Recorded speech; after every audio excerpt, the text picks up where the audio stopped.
Hello, my name is Josh, and I'm a watchaholic. Welcome to Horology Insanity. What is up, my watch friends? Alright, so check this out. Today, we're going to do a video on a microbrand called Dryden. Now, if you know a little bit about me, you know that I'm a huge fan of microbrands. Most of them, anyway. I'm a fan of the microbrand thought. I'm a fan of let me clarify. I'm not a fan of all of the cheap, gimmicky, overpriced, not any good quality, etc. type microbrand stuff that you constantly see people getting scammed on Kickstarter and things like that, right? So I'm going to talk about that here. I'm talking about within the realm of microbrand space that is awesome, right? Which Dryden is one of. Then I'm a big fan. Now, today we are looking at the green. So this is the new Gen 2. It's the model number K3, which is their forest green Chrono. And what's cool about these is that, I don't know, they're just stunning. Like, you look at them, and I don't know where Jerry took his cues from for the design of this. So Jerry is the owner and operator, and I think maybe even assembler of these watches. And Jerry's a great guy. He's a great watch enthusiast, right? And he's a great part of the community. So that's awesome to know. Know that if you want to support Dryden, aside from getting an amazing watch, that you're also gonna get to support an amazing guy. And so there's that. And I should clarify, like all of my other videos, I'm not paid for this. In fact, I haven't even talked to Jerry about this. He has no clue that I'm doing this. And this is me. This is just because this is what I want to do. And it's because I really do like these things. That's all I want to talk about. So this watch right here is actually on tour, where through the Random Rob Patreon group, and I'll link up to two other videos down below. I think Rob did a video. I know Dane, my buddy Dane, who is the channel Celine Driver on YouTube, he did a video of it, and so I will link down to those so that you can enjoy more of this content if you like this watch. But Jerry's awesome, and like I said, as far as it being assembled, it's assembled here in the US, right? Which is awesome. I want to say he's in Kansas City. Now, I don't know if that's Kansas City, Kansas City, Missouri. There's a couple of Kansas cities, but he gets all the parts in, and like always, right, most of the parts are going to be made in China. But once he gets them in, he then hand assembles everything here in the States, and so his quality control is about as good as I've ever seen. It's definitely better than I've seen on most watches in this price range. So let's talk about that real quick. And let's talk about, I've got a couple of comparisons, right? So I own and have owned for quite some time now 2 Dryden watches, okay? And so we're going to kind of compare these 2 on the left that I own to this one on the right that I now want to own. The green one's in on tour. We're going to talk about that. So the ones on the left, okay, the first one here is the version, or it's model number V4. So it's kind of like Orient and the Bambino, where you can get maybe a little confused between versions and generations. And in these cases, I don't even think Jerry means for the model numbers of V4 and V6 to be like confusing with the version numbers. But anyway, so it's, when I see V4, I automatically want to think of version 4. But the one on the far left is the V4 blue white. The middle one, which was the first one I ever got, put dust on it, give it a random Rob polish for all of you that play that game. The V6 blue vintage is here in the middle. Now, I might be able to roll a picture in, or again, my beautiful editor / wife will maybe roll in one. I'd really love, and I've had on my wish list for a while, but haven't ordered, a black and gunmetal Chrono. So that's pretty cool. And those are still part of the V1 series, or the Gen 1 series.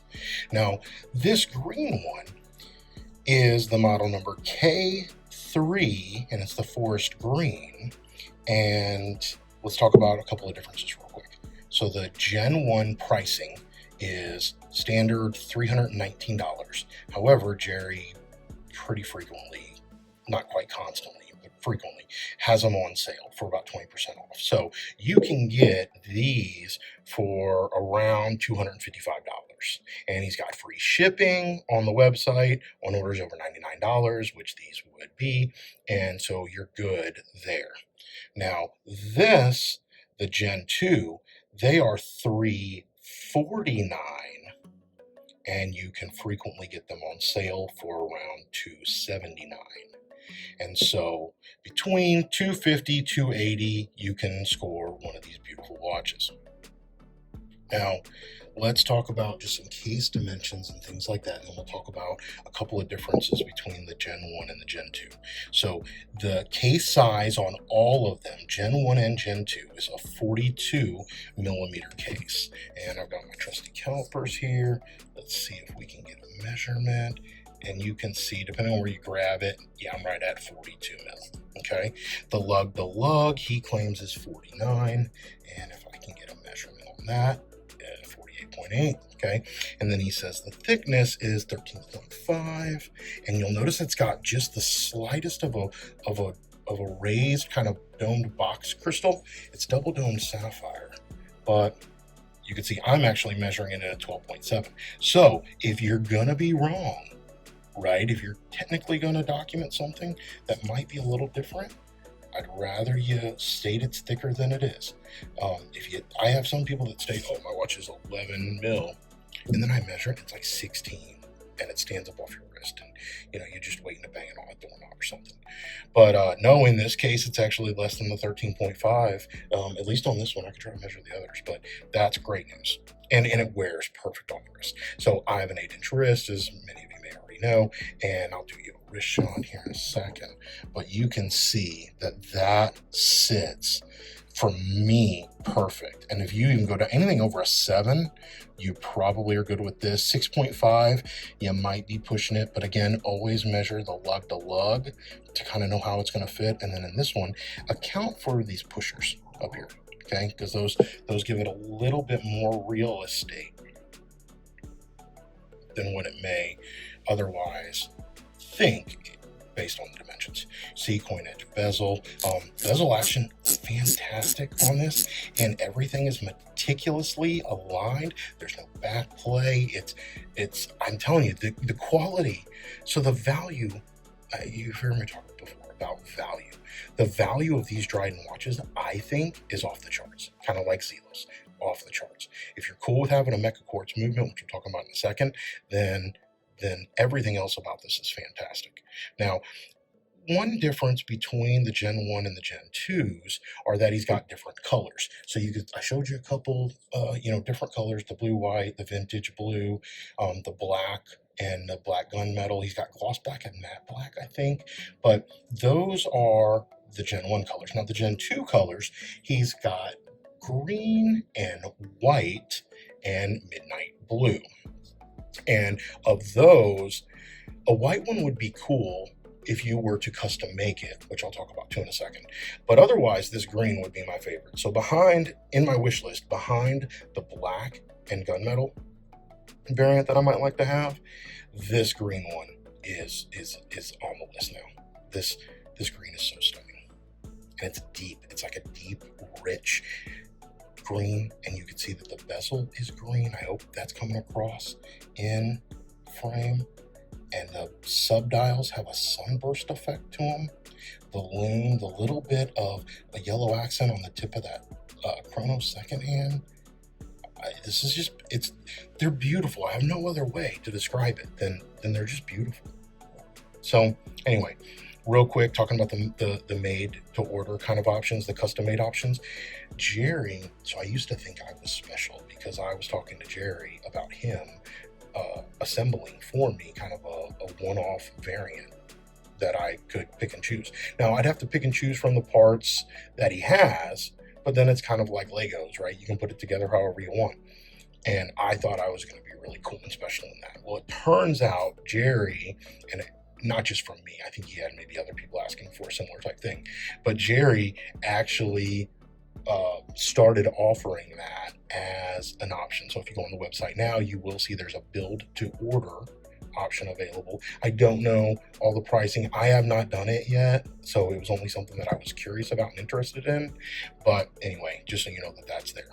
Now, the straps for these are 22 mil straps, and that's another area where I want to kind of commend Jerry. He doesn't mess around on the straps. These straps are wonderful, and the cool thing about it is Jerry, I think this is the stock strap, and it's fantastic. On the Gen 1s, the stock straps that they came with, while they were very good, he offered like an add-on for some aftermarket, like handmade leather straps, and I don't have one. I actually have one on my Zelo, so you'll see it in another video. So I've got it on here, or this is not it, right? But it's like this, other than it's not perforated for the racing aesthetic. But he was upfront and honest. He was like, hey, I just want to go ahead and tell you the stock straps on the Gen 1s are good, but these handmade aftermarket ones are way better. And so I took a chance. I ordered. He gave me a little bit of a discount. I ordered a whole bunch of stuff, so he gave me like a little bit of a bulk. He may even have threw in an extra strap just to be generous, or to compensate for me ordering so much. But I appreciated the fact that he was honest about it. He was honest about it. And that goes a long way in my book. So anyway, if this is the stock strap for the Generation 2, and you'll notice their quick release, which is a big plus, then he might have even upgraded the original straps. And the original straps on the Gen 1s aren't bad, right? They're not. But they're classes of good. And so that's how that goes. You'll notice the case back here, screw down case back. It is 100-meter water resistance with a screw down crown. You'll see it's got the boat etched in here, and this thing is smooth to the touch, so you won't get any of that, scraping across your thumb, scratching your back of your wrist or anything when you're wearing this. Now let's talk about the movement. And maybe with that, we can also talk about the weight. So this has the Seiko Mecha Quartz V63 movement in it, and because of that, well, one, so it's kind of a quartz watch. It does run off of a battery. It does, though, have a smooth sweep. So you'll notice the running seconds is the sub dial at the 6 o'clock, and you'll see it ticking very small down there. And then when I click the chrono, this ticks, I don't know, several times per second, which gives the impression of a smooth sweep secondhand. You see how it's not, let's see if I can get buzzed in on that. It is not 1 tick per second. So it could be 3 or 4 ticks is probably my guess. If you're a watch nerd and you know that kind of stuff, drop it down in the comments to educate me and everybody else. But you'll see that it's just kind of a smoother second hand. Now, it's not perfectly smooth. It definitely is not spring drive smooth, right? It's spring drive. Nothing in the world is as smooth as spring drive, but we'll talk about that in my spring drive video. Anyway, I'll go ahead and let that run. Oh, well, let me see. You do see here that it has a flyback reset. So as soon as you hit it, it's going to snap back immediately to the 12, and then you can go back on with whatever you want to do. Like I said, unidirectional bezel. We're going to talk about that.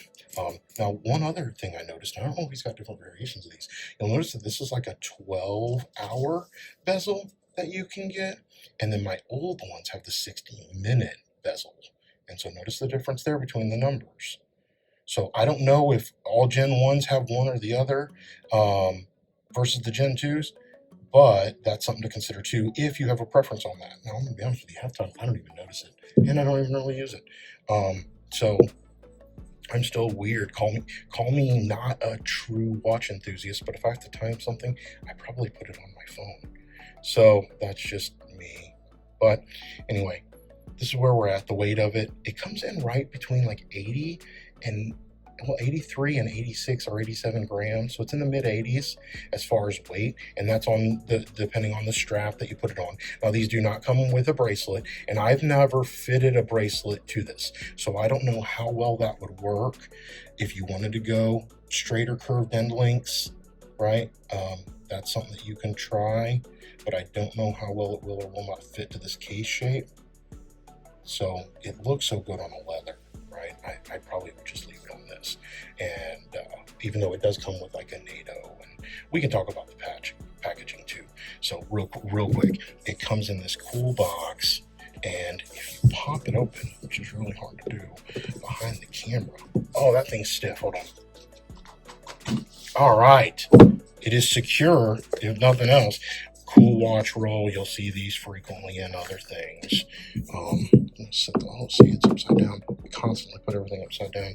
And then inside the watch roll will be your extra strap. So I did notice too, I don't know if this is something cool with the new ones, or if this is just for this one on tour. It did come with a rubber strap, a nice curve. It's flat at end length, so it won't be fitted to the case, but it's a really soft rubber strap, and then this NATO strap. And mine came with this NATO. Mine did not come with the rubber, my Gen 1s. So maybe that's an update for Gen 2, but we'll just leave that sitting there. But the packaging is cool, and the watch roll is actually usable for you to travel with or do whatever. If you're curious, you just saw it in my shot. I'm wearing the SKME Chinese Special World Time homage, the homage of the Casio AE1200, and I just got this in, and I got it because it's bright blue and it's summertime, and I dig that. So, and I'm going to do a bunch of mods with these, so we'll do that later. But anyway, back to the Dryden. I think I've told you everything that you need to know. You know all the specs, you know all the stuff. Super luminova. Let me give it a charge. Let me give it. It's been under the studio lights, which are bright, but let me just give it a quick zap. And in the next video, check me back in the next video, I'm going to do a bunch of comparisons, both to look at this green dial and compare it to a couple of other green dial watches I have, and then also to compare it to several chronographs. So here we are. I hope you've enjoyed this one and that you found it helpful. And until we talk again, please remember what really matters, and that's not watches.